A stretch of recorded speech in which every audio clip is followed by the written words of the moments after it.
Саламатсыңарбы балдар? Бүгүнкү биздин сабактын темасы алгоритм түшүнүгү аткаруучулар. Ал эми сабагыбыздын максаты окуучулар алгоритм аткаруучу жөнүндө түшүнүк аласыңар, турмушта пайдалана аласыңар. Балдар, алгоритм деген сөздү угуп жүрдүңөр беле? Алгоритм дегенди кандай түшүнөсүңөр? Себеби алгоритмди биз күнүмдүк турмушубузда дайыма пайдаланабыз. Демек алгоритм бул коюлган максатка жетүү үчүн аткарылуучу удаалаш аракеттердин тобу. Мисалы, бир жака баруунун алгоритми. Эгерде силер бир жака баргыңар келип турса, анда үйүңөрдө эмне кыласыңар? Терезелерди жабасыңар, газ плитаны өчүрөсүңөр, жылыткычтардын баарын өчүрөсүңөр.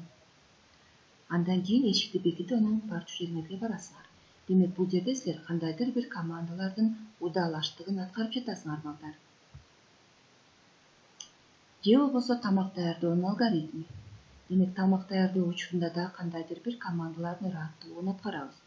Эң биринчи жер жемиштердин баардыгын жууйбуз, аларды тазалап арчыйбыз, андан кийин туурайбыз, плиткага казанды коебуз, ага майды куябыз жана удаалаштыгы менен ар бир тамакты жасоонун эрежелери менен аткара баштайбыз балдар. Демек бул жерде дагы тамак даярдоонун алгоритми бар экен.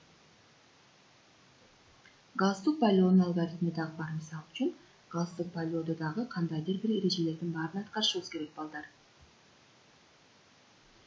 Же болбосо үй жыйноонун алгоритми. Демек үй жыйноо учурунда силер эң биринчи эмнеден баштайсыңар? Демек бул жерде да кандайдыр бир командалардын ыраттуулугу бар. Же болбосо силер полду жууп туруп, андан кийин үйдү пылесостобойсуңар. Эң биринчи үйдү пылесостоп, андан кийин полду жууп, чаңдарды тазалап, кандайдыр бир командалардын удаалаштыгын аткарабыз балдар. Демек үй жыйноонун дагы өзүнүн алгоритми бар экен. Топчу кадоонун алгоритмин карап көрөлү балдар. Эң биринчи эмне кылабыз? Түрмөк жипти алабыз, керектүү узундукта жипти чыгарабыз, жипти кесебиз, ийнени алабыз, жипти ийненин көзөнөгүнө өткөрөбүз, жиптин учун түйөбүз, ийнени кездеме аркылуу жана топчунун көзөнөгүнөн өткөрөбүз, ийнени топчунун башка көзөнөгүнөн жана кездеме аркылуу өткөрөбүз. 7 жана 8 кадамды 5 жолу кайталайбыз. Жипти кес, түрмөк жипти ордуна кой, ийнени ордуна кой. Демек бул жерде дагы топчу кадоонун алгоритмин карадык балдар силер менен. Биздин алгоритмибиз туура, жыйынтыгы так, натыйжалуу чыгыш үчүн демек биз дагы биздин алгоритмибиз так болуш керек, бизге түшүнүктүү болуш керек. Себеби бизге ата-энебиз кандайдыр бир тапшырма берсе, биз аны туура аткарыш үчүн бизге алып берилген тапшырма түшүнүктүү, так, даана айтылыш керек. Ошол учурда гана биз алгоритмди же тапшырманы туура аткарабыз. Демек алгоритмдин касиеттери бар экен. Алар тактык, түшүнүктүүлүк, массалуулук, дискреттүүлүк, жыйынтыктуулук касиеттери бар экен балдар. Аткаруучу деген эмне балдар? Аткаруучу бул белгилүү топтомдогу командаларды аткарууга жөндөмдүү кандайдыр бир объект, адам, тирүү жандык, техникалык түзүлүш болушу мүмкүн. Белгилүү бир аткаруучу аткарыла турган командалар аткаруучунун командалар системасын түзүшөт. Аткаруучунун эки типин бөлүп көрсөтүүгө болот. Булар формалдуу аткаруучу, экинчи формалдуу эмес аткаруучу. Формалдуу аткаруучу окшош команданы дайыма бирдей аткарат.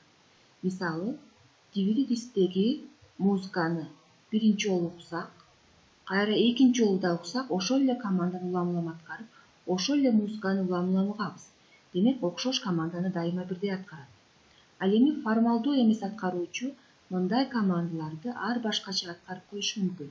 Мисалы үчүн, окуучуга бир ырды аткар десек, ал ырдап бүткөндөн кийин экинчи жолу кайталап дагы аткар десек, экинчи жолу ырдаганда биринчи жолку аткарганга караганда башкача аткарышы мүмкүн. Улам аткарган сайын ар башкача аткарып коет. Демек, бул формалдуу эмес аткаруучу болуп эсептелет экен.